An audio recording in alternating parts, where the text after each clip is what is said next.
La metanfetamina, o también conocida como met, es un estimulante con gran poder adictivo, perteneciente al grupo de las drogas llamadas síntesis. Esta se presenta en forma de polvo blanco, cristalino, inodoro y con sabor amargo que se disuelve fácilmente en agua o alcohol. También tiene otra presentación como cristales transparentes parecidos al hielo, que se pueden inhalar o fumar, y que se conocen como ice, crystal o glass. La metanfetamina, junto con la anfetamina y metcationa, es el grupo de sustancias más consumidas incluso por encima de la heroína y cocaína. Los consumidores de estas se han calculado entre los 14 y 56 millones de personas.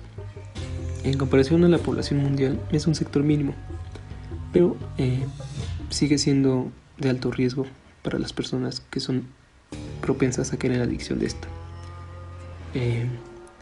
La metanfetamina, aparte de ser una droga, puede ser utilizada y es utilizada para tratamientos de varios trastornos, por ejemplo el déficit de atención con hiperactividad, narcolepsia y obesidad. Pero esto es en casos muy raros y solo se da con recetas con fecha de caducidad.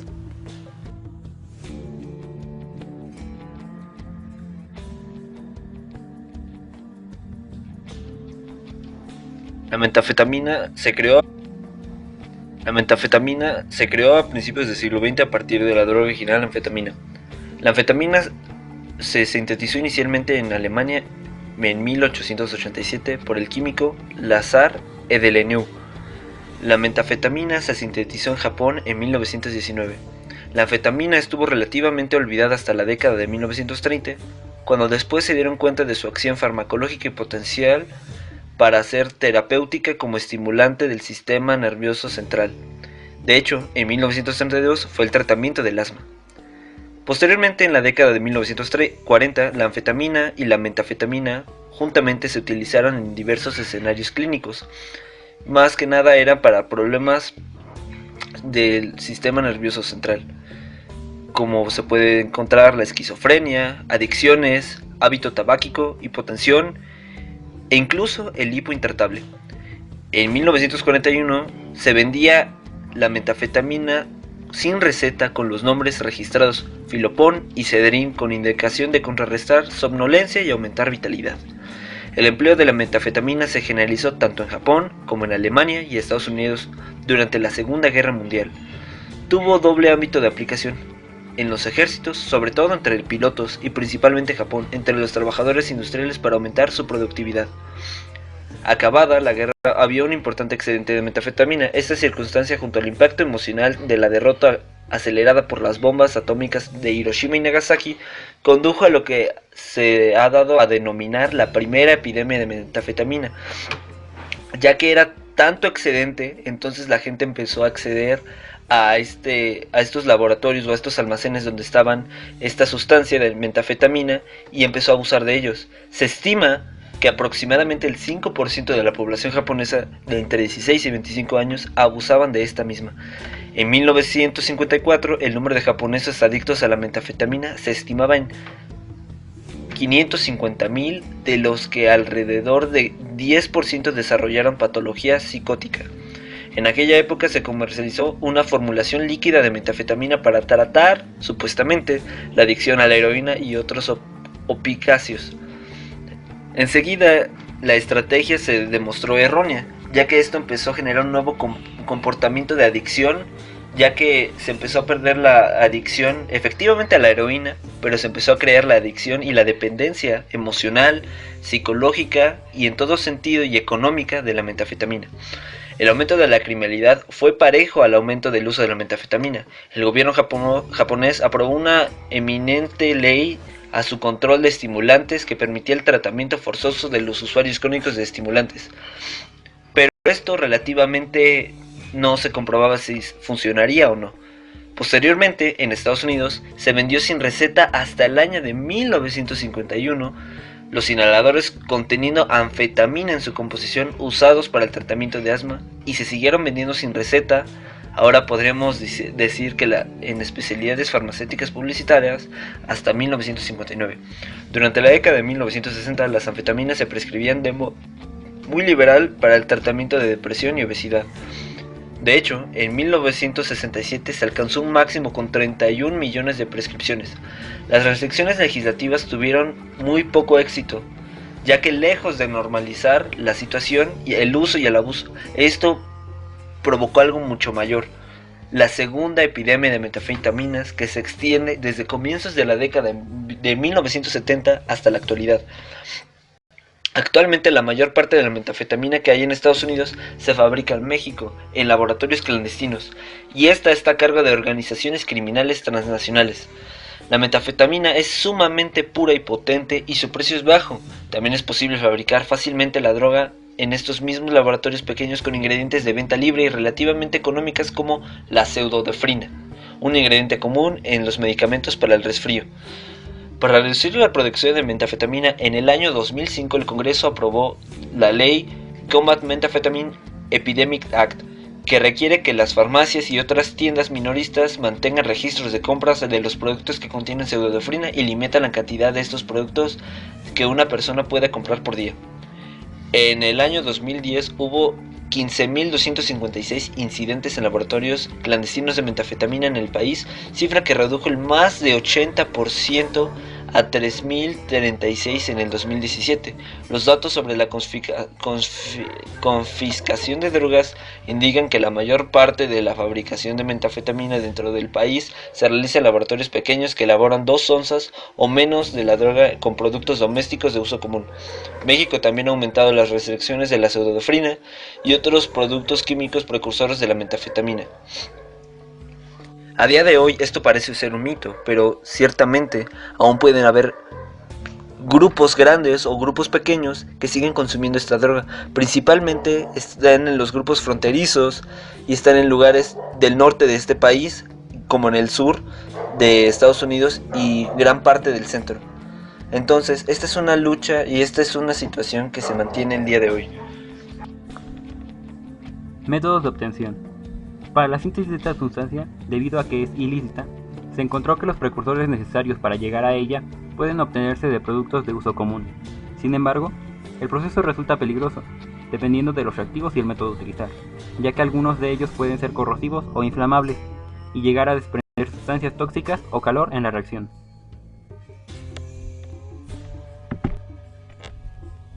Entre los métodos de síntesis podemos encontrar el método de Nagai-Nagayoshi, el método de reducción de Birch, el método de laminación reductora.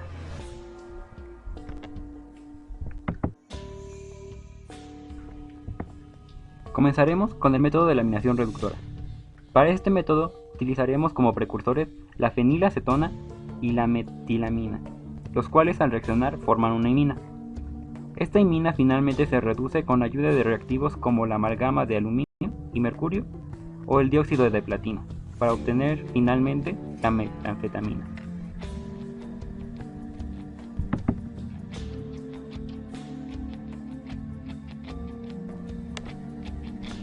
El segundo método es la reducción de Birch. Aquí utilizaremos como precursor la pseudoefedrina. Esta sustancia es de las más usadas para la síntesis de la metanfetamina porque su estructura molecular es casi idéntica, ya que puede hallarse en distintos medicamentos. Debido a esto, se lleva un estricto control a nivel mundial de la sustancia. Además, se utiliza el litio en amoníaco para poder retirar el grupo hidroxilo de la estructura y obtener la metanfetamina.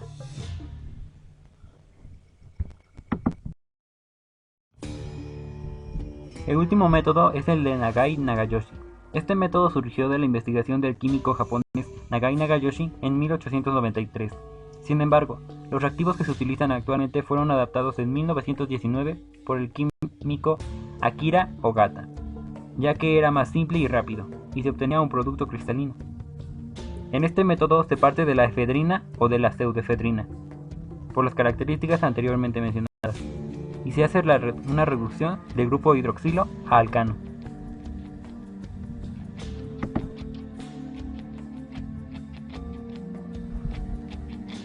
Los reactivos que se utilizan son el ácido yodhídrico y el fósforo rojo. La primera reacción es del ácido yodhídrico con la pseudoefedrina, dando como resultado un haloalcano, en el que el yodo toma el lugar del hidroxilo en la estructura. Finalmente, el fósforo reacciona con el yodo en la molécula para obtener la metanfetamina. El producto resultante se neutraliza con sosa y se le agrega éter para poder extraer la metanfetamina del medio de reacción. Una vez separada la parte orgánica del producto, se le añade ácido clorhídrico y se obtiene un precipitado de cristales de metanfetamina y subproductos de la reacción.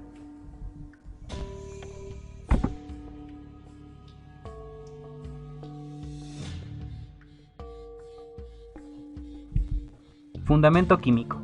Químicamente se le conoce a la metanfetamina como N-metil 1-fenilpropan 2-amina, D-N-metilanfetamina o D-dexioefedrina, con una fórmula empírica de C10H15N y un peso molecular de 149.24 gramos mol.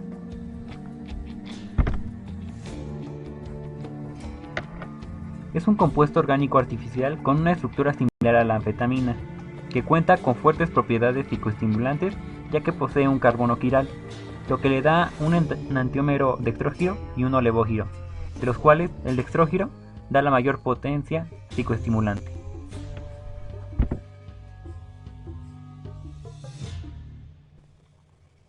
Para entender mejor, el término quiral se le da al carbono, ya que al actuar como centro de la molécula, su imagen en un espejo no es superponible al original.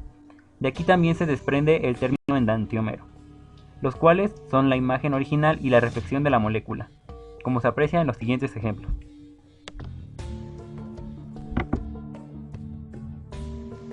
Si bien el uso de las metanfetaminas está prohibido, se puede usar como tratamiento médico en algunos casos y de manera muy estricta. Al igual que otras sustancias, esta es una droga sintética que de una u otra forma es más fuerte en el organismo. Su estructura similar a las anfetaminas hace que la persona durante los primeros minutos sean los más placenteros, como otros estimulantes ya conocidos, como la cocaína. El nivel de placer dependerá de la forma en que se consume. Normalmente, cuando se fuma es cuando se llega más rápido al organismo. Debido al impacto que tiene en el organismo, algunos atletas lo usan para tener mayor rendimiento físico, ya que con dosis muy pequeñas pueden durar los efectos hasta más de 8 o 12 horas. Sin embargo, esto no nos garantiza que la sustancia se haya ido totalmente del cuerpo. Algunos residuos quedan en la sangre y estos no se pueden desechar tan fácilmente. La falta de sueño y la disminución de cansancio hace que algunos estudiantes también lo ocupen para mantenerse más despiertos y realizar más actividades o tareas. Durante este tiempo hace que las personas también sean un poco más activas y puedan realizar más tareas. Sin embargo, durante este tiempo pueden cometer más errores y fallas al momento de estar realizando esta actividad.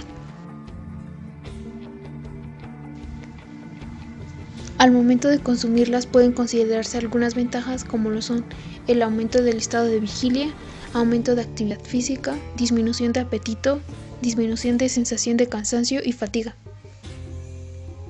Dependiendo de la dosis, algunas personas pueden estar despiertos consumiéndola durante lapsos de 8 horas, despiertos durante más de 3 días. Y bien, después de haber pasado este efecto, algunas de las cosas en contra es el aumento de la irritabilidad, convulsiones y temblores, ansiedad, paranoia, agresividad. Si bien con solo haberla consumido una vez pueden haber consecuencias a largo plazo.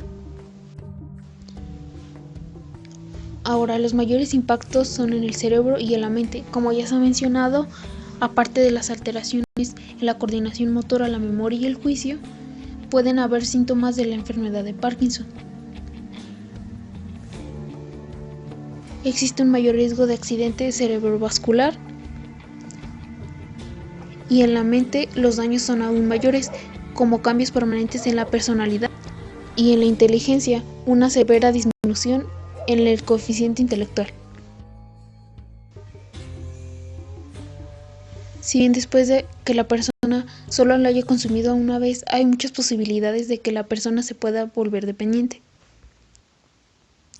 Ahora, las metanfetaminas tienen un daño, a diferencia de otros, más directo a los tejidos del cerebro. Pueden presentarse algunas alteraciones en la memoria, en el juicio o en la coordinación motora. Algunos de estos daños pueden ser reversibles y otros no. La mayoría de los tratamientos que se pueden llevar a cabo son conductuales, debido a que algunos o la mayoría de los daños son permanentes, pero son en el cerebro.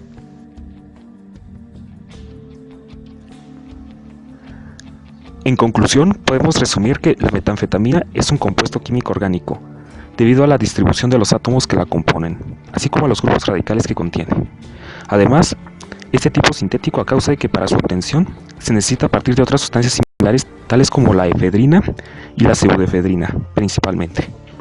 Ello es posible de efectuar mediante el método de Nagai-Nagayoshi, que resulta más efectivo para este propósito, ya que radica en modificar la estructura de las sustancias mencionadas anteriormente, lo cual no altera las características esenciales de la metanfetamina obtenida como producto final. En dicho proceso, las sustancias mencionadas anteriormente son sintetizadas a reacciones con diversos compuestos, de las cuales la más determinante es la última, al tratarse de una de precipitación, en donde se produce la metanfetamina en su estado final. No obstante, existe una gran diversidad de sustancias y materias, algunas de ellas de uso común, de donde este compuesto puede ser extraído. De igual modo, una de las aplicaciones más notables y extendidas de la metanfetamina actualmente pueden percibirse en las áreas de salud y medicina, al ser utilizada para el tratamiento y control de ciertos trastornos y patologías, tales como el déficit de atención, la narcolepsia y la obesidad. Esta representa la principal ventaja del uso de la metanfetamina, debido a que las cantidades administradas son muy limitadas y reducidas, con el fin de evitar que ocasione efectos adversos en el organismo.